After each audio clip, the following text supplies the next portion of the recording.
Hi there, Leo. Thanks so much for tuning in. I'm Astrogirl, and we're looking at April 13 through April 19.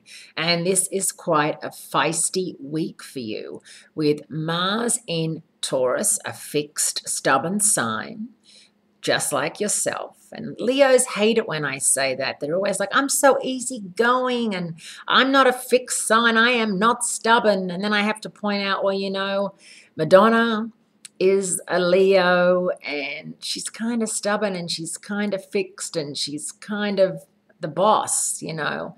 And other celebrities, J-Lo, you read the stories. We all know Halle Berry, Leo.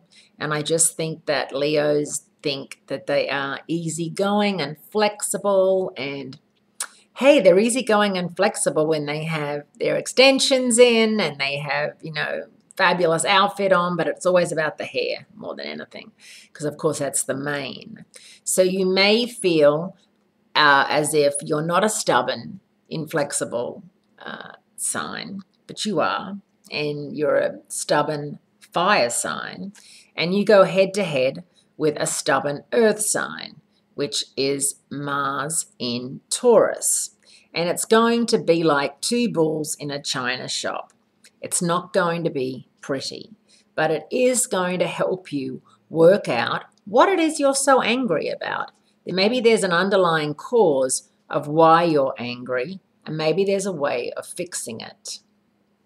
Now, this is an argument that knows no limits, but the boisterous combination of a strong-willed Mars in Taurus with an out-of-bounds Jupiter in Leo is like a bull in a china shop. If you can find a way for the bull to make peace with the lion, you'll be in good shape to take on a super positive Aries new moon, Saturday, April 18, which is going to be fantastic for you because, of course, it's in your fellow cousin sign, fellow fire sign of Aries. It's your ninth house of long-distance travel, overseas travel, higher education, and spirituality. So what is it that you feel you need to do with that information? Are you in a long-distance relationship? Do you have family overseas? Are you far flung from family? Is it time for a holiday home? Is it time to say to friends and family, come visit me? All those things you'll be thinking about. It's also a great time to become a bit more spiritual and a bit more aware and a bit more wholesome and fulsome.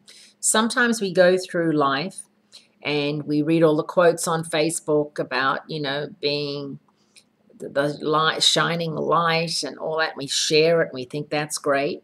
But do we actually do anything about it? You've really got to accept that a little bit of change, whether or not you do something really nice for somebody without them asking, or whether you just live in a permanent state of grace, and that you, even if you're not feeling that happy, that you can pull one out for the crowd. Sometimes you go out for dinner with people you don't know, and someone's obviously had a bad day at work or with the kids or whatever, and they want to bring that to dinner, and they're just like a Debbie Downer or a negative Nelly.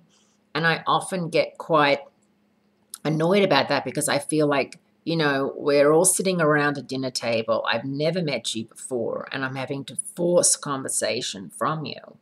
And I think that you've got to rally, you've really got to rally sometimes and be good to people. Listen to what they have to say. Don't take over the whole conversation. And whatever you do, don't bore them to tears with stories about your children or, something else that they really have no interest in, unless, of course, they know your kids. But even then, enough, or, your dog can do backflips or, whatever it is, try and keep the conversation inclusive, because I've had too many dinners where people want to grill me about astrology, but they don't actually ask me anything about me.